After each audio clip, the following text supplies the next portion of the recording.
I came home from a double shift at the hospital, craving nothing but a cold beer and a hot burger off my outdoor grill. Instead, I found a folded notice duct taped to my patio door and my grill, my custom stainless steel beast, gone. I blinked, thinking maybe I was too tired. But the flattened grass and drag marks across my backyard told the story. Someone had hauled it off. The notice was from the HOA. Red ink, bold font, and the unmistakable signature flourish of Karen Blakemore, our HOA president and resident dictator. Unauthorized outdoor appliance violating aesthetic standards, it read. I'm Nathaniel Mercer. ER nurse, divorced dad, and unfortunately, a dues-paying member of the Oak Ridge Estates HOA. I stormed over to the clubhouse, still in my scrubs. It was nearly 9 at night, but the lights were on. I pushed open the door and found Karen and her cronies Doris and Linda counting HOA fee envelopes like they were the Vatican Bank. Karen looked up, adjusted her cheetah print scarf, and gave me that smug little head tilt. Ah, Mr. Mercer. I assume you're here to discuss the grill. You broke into my backyard and stole private property. It was visible from the sidewalk, Karen sniffed. We have standards in Oak Ridge. That monstrosity was depreciating property values. It was behind my privacy fence, which is also 2 inches too high, by the way, we measured. I stepped closer, lowered my voice. Where is it? In storage, she said. Until the next board meeting, you can plead your case then, or pay the fine and retrieve it. You're out of line, Karen. This isn't how any of this works. Oh, honey, I am the line. I left before I said something that'd get me arrested, but it was already too late. Not for me, for her. See, what Karen didn't know, what nobody in that room knew, was that I held the property title to the very building we were standing in.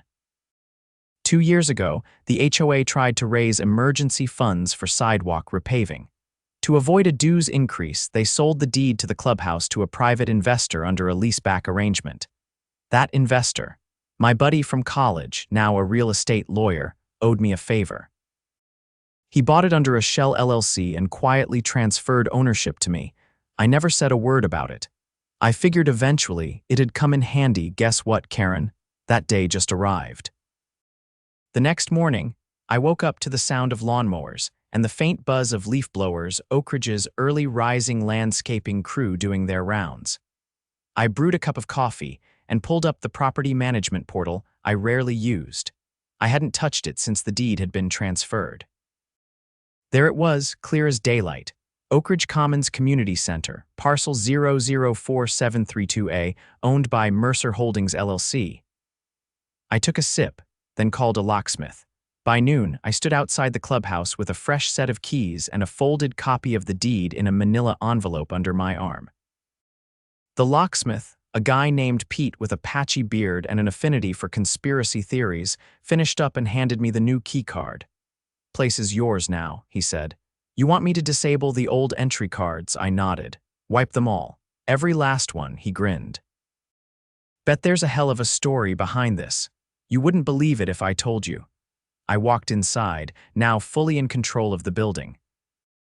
The place looked like a suburban palace, with crown molding, an espresso bar no one ever used, and a conference room with a 12-seat oak table they'd probably mortgaged someone's soul to afford. I opened the storage closet. Sure enough, there was my grill in the corner, wedged between a rack of folding chairs and a dusty popcorn machine. I rolled it out onto the patio behind the clubhouse, my patio now, and fired it up. The satisfying click of the ignition and the blue flame dancing to life brought a grin to my face. I tossed on a burger and leaned back in one of the lounge chairs they'd bought with member dues. I didn't have to wait long. Around 2 o'clock, Karen showed up with 2 board members trailing behind her like overly perfumed ducklings. They froze when they saw me reclining on the patio, burger in hand, grill sizzling beside me. What on earth are you doing? She demanded, stomping toward me in wedge heels that sank slightly into the wet grass, enjoying my lunch. You can't be here. This is HOA property. I casually reached into the envelope on the table and handed her the deed. You might want to read that before you embarrass yourself further. Her fingers trembled slightly as she scanned the document. Her eyes darted from the paper to me, then back again. The others leaned over her shoulder, trying to make sense of the legalese. "This has to be fake," she said, though her voice lacked conviction. "Check with the county registrar. I filed it personally." I stood, brushing crumbs off my scrubs. "You're trespassing." "I suggest you leave." Karen opened her mouth, then closed it. She looked at the other two, but they were already backing away. She finally turned and stormed off without another word. That night, I installed a new security system with motion-triggered cameras and a remote lock override. The old security company had been deactivated along with their entry codes. I put up a new sign on the clubhouse door. "Private property. Trespassers will be prosecuted." The next few days were surprisingly quiet, then came the email. It was from someone named Jeremy Linton, a junior board member I barely recognized. He wanted to meet off the record to discuss a possible arrangement. I agreed, choosing a small coffee shop near the hospital where I knew they wouldn't try anything dramatic. He showed up wearing a windbreaker embroidered with the HOA logo like it was a badge of honor, but his demeanor was more nervous than official.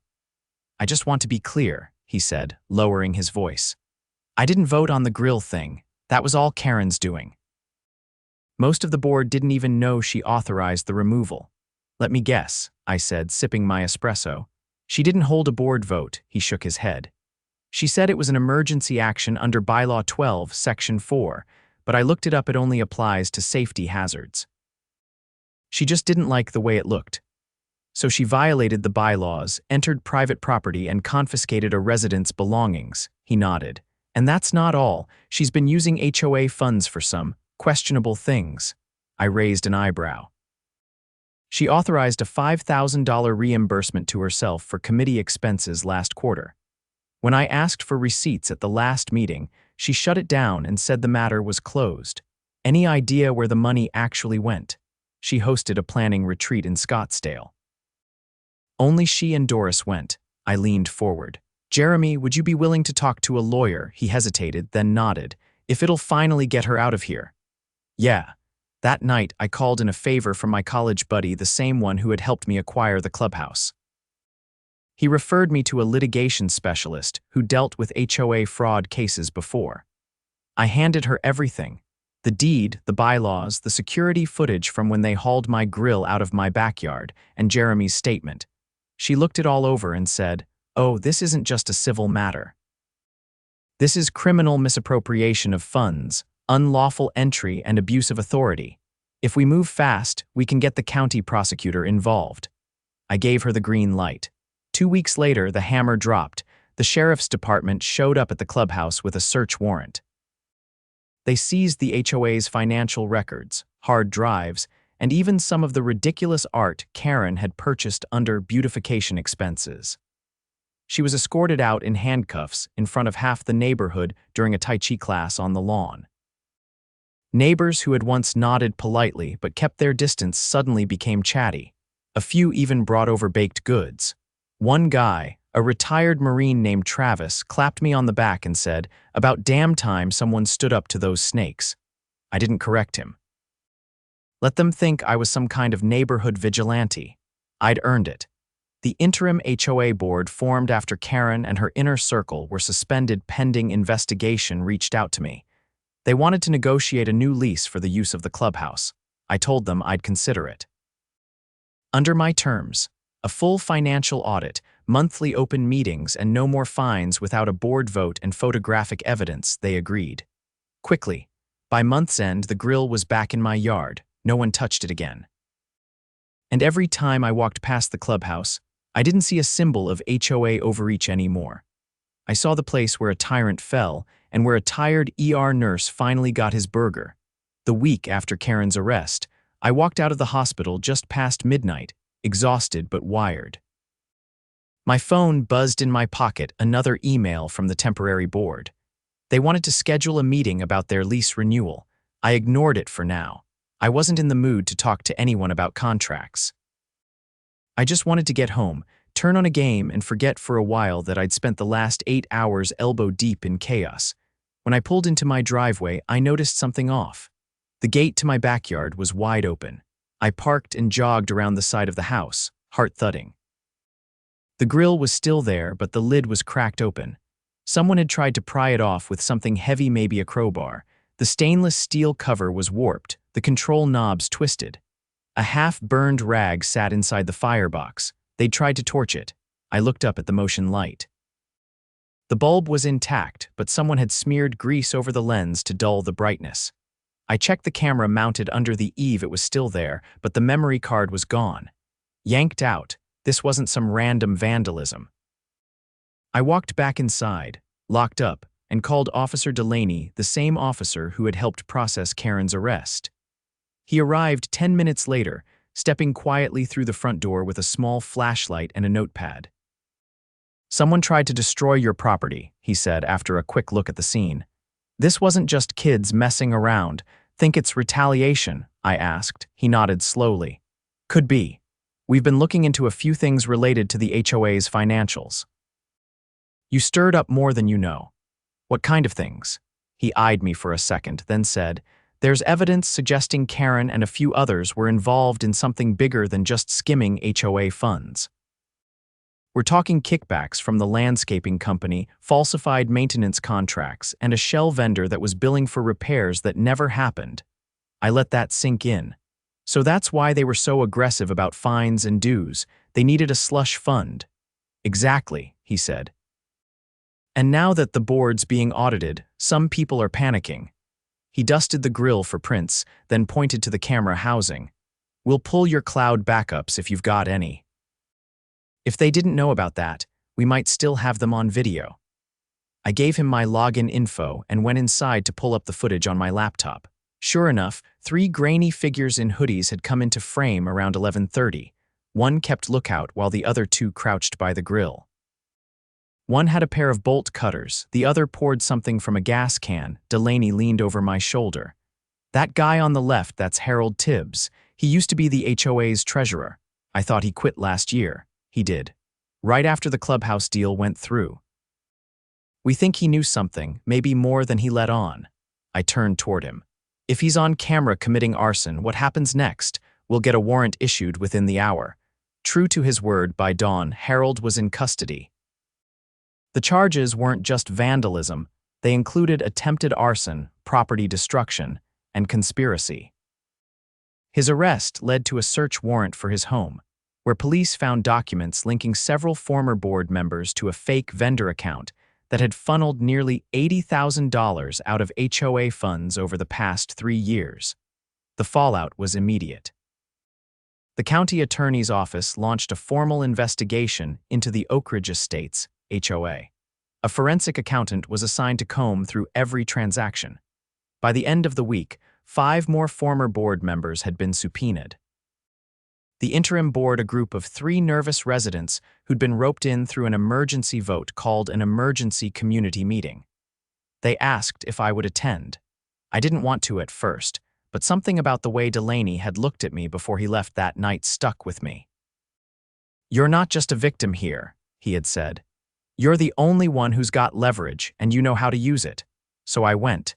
The meeting was held in the gymnasium at the middle school since the clubhouse was now technically a crime scene. Rows of folding chairs filled the floor, more packed in than I'd ever seen. People were angry, confused, and scared. Some had never cared about HOA politics before, but now they were asking questions, loud ones. When I walked in, heads turned. I didn't say anything at first. I just took a seat near the front and waited. It didn't take long for the interim president, a mild-mannered accountant named Bethany, to call me up. "We'd like to hear from Mr. Mercer," she said, stepping aside. I stood and looked out at the crowd. I recognized neighbors I'd barely spoken to before. I saw the mailman who lived 2 blocks down, the Vietnam vet who always wore his old field cap, even the teenage girl who jogged past my house every morning with her earbuds in. "I don't have a speech," I said. "But you all deserve to know what's been going on." They listened as I laid it out. The unauthorized removal of my property, the discovery of the clubhouse deed, the unauthorized charges, the attempted arson, and the arrests. I kept it factual, but I didn't hold back. "This wasn't about a grill," I said. "It was about a group of people who thought they could operate without accountability." Someone in the back shouted, "What do we do now?" Bethany stepped forward again. "We hold new elections. We rewrite the bylaws to prevent this from happening again." And we need volunteers. Dozens of hands went up. I left the meeting before it ended. I didn't want applause or thanks. I just wanted to check on my kids who were staying with me that weekend. When I got home, I found a box on my porch. Inside was a brand new set of grill knobs, a thank you card signed by 20 neighbors, and a gift card to the local hardware store. No name. No return address. I closed the door, leaned against it, and let out a long breath. Over the next few weeks, the audit uncovered more than anyone expected. The landscaping company had been inflating invoices for years, with Karen approving everyone.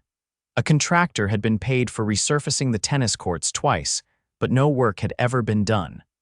One of the board members had used HOA funds to pay off personal credit card debt. The county prosecutor filed a motion to dissolve the HOA entirely, citing systemic fraud and failure of fiduciary duty. It was a rare move, but with the evidence stacked high and neighbors coming forward daily with new testimony, the court approved it. Oak Ridge Estates became one of the few neighborhoods in the state to formally disband its HOA. In place of the old regime, a volunteer neighborhood council formed.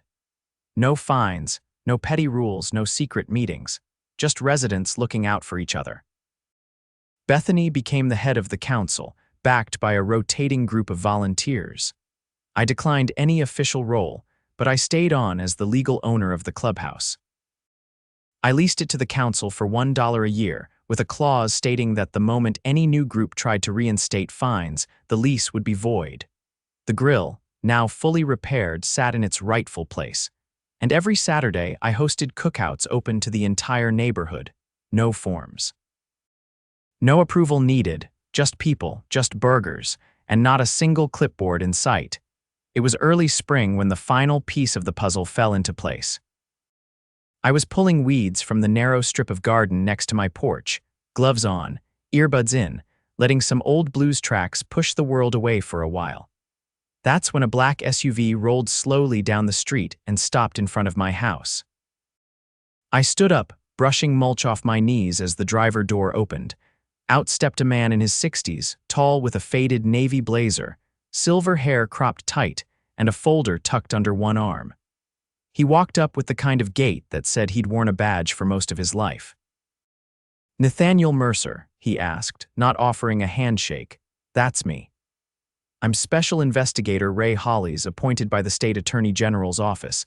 I'm looking into the Oak Ridge Estates Homeowners Association and a pattern of financial misconduct. I believe you can help." I nodded once. "Come inside." We sat at my dining table. I poured us both some coffee and laid out everything I hadn't already given to the county scanned invoices, paper trails I'd collected from Jeremy, even a few digital receipts I'd dug up from the HOA's public-facing website archives. Hollies flipped open his folder. "We've been tracking a network of shell companies operating across the state. Most are tied to small-time fraud, but one name keeps coming up: Clearbound Maintenance Solutions. You familiar with it?" I leaned back. "Yeah. That's the company that billed our HOA for pressure washing sidewalks every quarter, but the sidewalks haven't been touched since I moved in." He tapped the folder. "Clearbound is a ghost, no physical office, no W-9. What's more, their payments were routed through 3 different LLCs before landing in a private trust in Arizona. One of the names tied to that trust is Harold Tibbs's cousin Devin Lasky." I narrowed my eyes. So this wasn't just Karen being petty and power-hungry. This was laundering. "Exactly," Holly said, "and based on the volume of transactions, it's crossed the threshold into racketeering." The word hit like a stone dropped into still water. "We're pursuing a RICO case," he continued. "We've already frozen 3 accounts and seized control of 5 properties tied to the operation. But we need one more thing: clear evidence that the board knowingly participated in the fraud." I stood, walked to the drawer next to the fridge, and pulled out a thumb drive. "This has a full audio recording of the last closed board session before they took my grill." Jeremy gave me the file. He said his phone was on the table, recording the whole time. He was worried they'd find out, so he gave it to me. Hollies took the drive, slid it into his folder without a word, and stood. "You may have just handed us the nail for their coffin." The investigation moved fast after that. 4 weeks later, federal agents with unmarked SUVs and stiff expressions swept through Oak Ridge. They raided 4 homes simultaneously, including Harold's, Doris's, and even the private residence of a former contractor named Neil Voss, who had served as the project manager on 2 fake repair jobs at the tennis courts and community pool. The charges were sobering: wire fraud, conspiracy, embezzlement, and operating a continuing criminal enterprise under the state's RICO statute. Karen, who had been out on bail awaiting trial for the initial HOA misconduct, was rearrested at a hotel 2 towns over. She'd been using a prepaid phone and had over $12,000 in cash sealed in a vacuum bag inside her designer purse. She claimed she was just on a spa break. The courts weren't amused. When the trial began 3 months later, I was called as a witness. I sat in the box, wearing a suit I hadn't touched since my divorce hearing, answering direct questions from the prosecutor. Did you know at the time that removing your grill was an attempt to provoke a confrontation they could use to justify further legal action? No. I thought it was just spite. Did you later discover that the HOA had a pattern of harassing vocal residents? Yes. Jeremy Linton gave me internal communications showing that anyone who contested fines or asked to see financial records was being flagged as potentially disruptive. And to your knowledge, were these actions tied to their financial scheme? Yes. The fines were a cover. They needed to justify collecting extra revenues without raising dues, so they targeted people they thought wouldn't fight back. The defense attorney tried to poke holes in my testimony, but they didn't have much to work with. The audio recording was devastating. Karen could be heard saying, "If we can push Mercer into filing a complaint, we can bury him in legal fees. He'll fold." Another voice Harold's followed with, "And while he's busy whining, we'll run the next clearbound invoice through." The jury didn't deliberate long, guilty on all counts. Karen, Harold, and 3 others were sentenced to between 8 and 15 years in state prison. Restitution orders were issued. Property liens were placed. The court declared the Oak Ridge Estates HOA officially dissolved, with all remaining funds frozen and earmarked for community reimbursement. I walked out of the courthouse into a chilly wind and felt, for the first time in what felt like a year, like I could finally breathe. 2 months later, the neighborhood looked different. The heavy, rule-laden atmosphere was gone. People painted their doors colors they actually liked. Kids rode scooters down the sidewalk without being chased off by clipboard-wielding volunteers. No more passive-aggressive notes taped to trash bins. No more secret meetings about shrub heights or mailbox fonts. The community council, now fully elected and operating under a transparent charter, started holding open forums once a month in the old clubhouse. They called it the Commons now. I still held the deed, but I'd restructured the lease into a permanent trust for public use. The only condition: it could never be used to impose mandatory fines, dues, or any form of enforcement without a unanimous vote and public approval.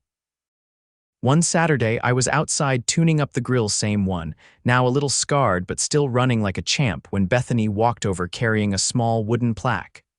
She handed it to me without a word. I looked down. It read, "In gratitude to Nathaniel Mercer, who stood his ground." I chuckled. "A little dramatic, don't you think?" She shook her head. "Not even close. That evening, we held a cookout at the Commons. Someone brought speakers, someone else fire pits. Kids ran wild through the grass while adults swapped stories over plates of ribs and slaw. I manned the grill, flipping burgers and listening to the crackle of laughter and conversation drifting through the air. At one point, Travis, the retired Marine, wandered over with a beer in hand. He looked out across the crowd, then nodded toward me. "You did more than just take your grill back," he said. "You gave this place its soul back." I didn't say anything, just handed him a burger and turned back to the flames. Some victories don't need speeches, they just need smoke, spice, and a little bit of heat.